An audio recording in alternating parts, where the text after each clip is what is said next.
You watch all those rom-coms where there's always kind of a beta male guy who's being real friendly and always failing miserably with the women because basically he's lying to himself and to them.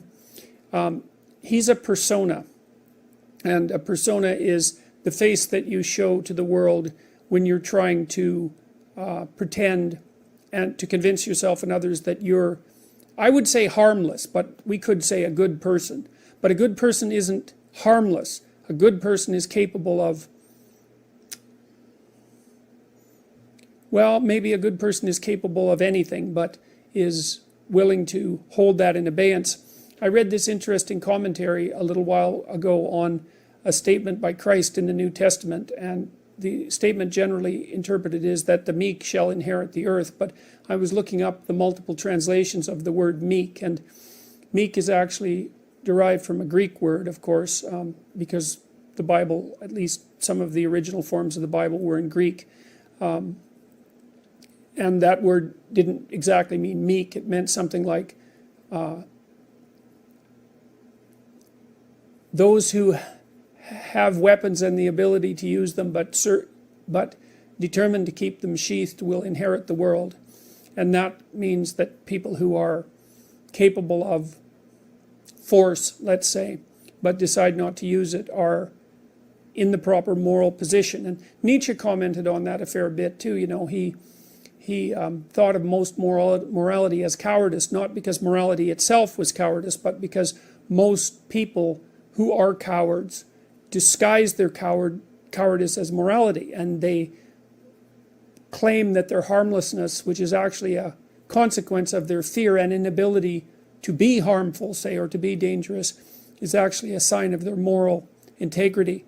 And that's a really bad idea. So, if you're an axe murderer but you don't have an axe, that doesn't mean that you're moral. So now, with regards to, so that's the persona.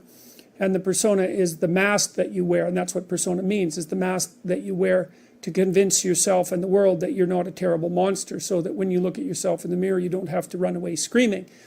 And you might think, well, that's a bit of an overstatement, but Jung was very interested in phenomena such as, say, the psychological phenomena that would characterize the actions of someone who might be an Auschwitz camp guard, for example.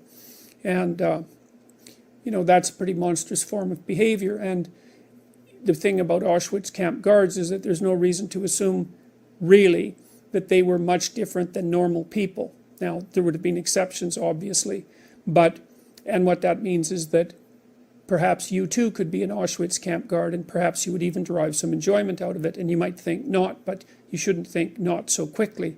And what that also implies is that if you could see what that meant when you looked in the mirror and looked at yourself, you might run away screaming, because you'd have a revelation of just exactly what the human being is capable of.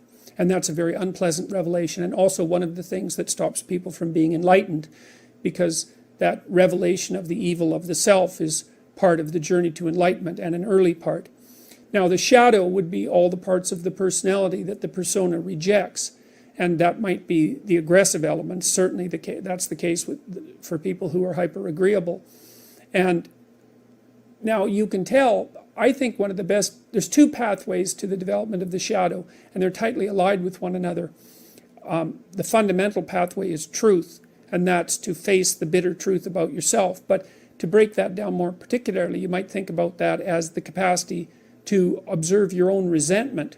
You're going to be resentful and bitter in many situations because you don't get what you want. And if you watch that resentment and bitterness, you'll see that it produces fantasies that can be unbelievably dark. And that can be very frightening, and you might not want to admit to yourself that you're actually capable of having fantasies like that, or impulses like that, or aggressive feelings like that. But the thing is that if those aggressive feelings and impulses and fantasies are integrated into your character, it's like you're opening up a dialogue with a part of yourself that can be very forceful and strong and dangerous. And it's really useful to be dangerous, because if you can be dangerous, you often don't have to be. And it's often weak people. For example, it's weak men, generally speaking, who rape. That's a very, very common occurrence, and that's a violent act, but it's born out of weakness, not out of strength, that's for sure. And so anyways, you attend to your resentment honestly, and you observe yourself and what you're actually like. You got to pay attention as if you don't know yourself, as if you might harbor hidden devils, and then maybe they'll emerge. Now, Jung also felt that sort of embedded inside the shadow were the contrasexual tendencies. And so, for example, sometimes you see people who are well developed, men, let's say, and we can also talk about women in this regard. Men who've integrated their shadow often also develop a kind of peculiar grace that would be a consequence of not only allowing their aggressive side to step forward, but also their feminine and compassionate side that they may have kept squelched because of embarrassment about it, or because they'd been harassed for being weak, or any number of things. So, but the practical approach for developing your shadow, I would say, is to contemplate and consider your resentment and notice what it says. And because your resentment will also tell you what you have to say. So look at what happened at Google this weekend. James Damore wrote that memo, and you can imagine he was pretty angry and perhaps even somewhat resentful at having to attend that diversity seminar. And I'm really just using this as an example. But what he did was decide that meant that he had something that he had to say, and then look at the consequences of that, man. It's absolutely unbelievable.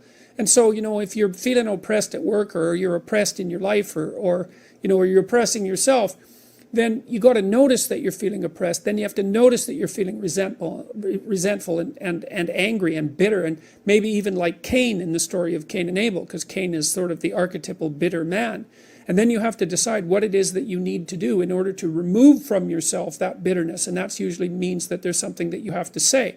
And then you have to say it because your soul depends on it. And not only does your soul depend on it, I would say the fate of the world depends on it. Because, you might be wrong, and then you should be straightened out. Maybe you're just being whiny and you have to talk to somebody about that. But it may be that you're actually detecting something wrong, some tyranny that's directed towards you and other people, and it's like your moral obligation to speak up about it. And so many workplaces become toxic, to use a terrible cliche, because the people in them won't speak up for what they actually want, or they speak up too late, and then they're all twisted up about it, and they're torturing other people because they're so unhappy, and so forth and so on. So, practical approach for developing your shadow fundamentally is radical honesty.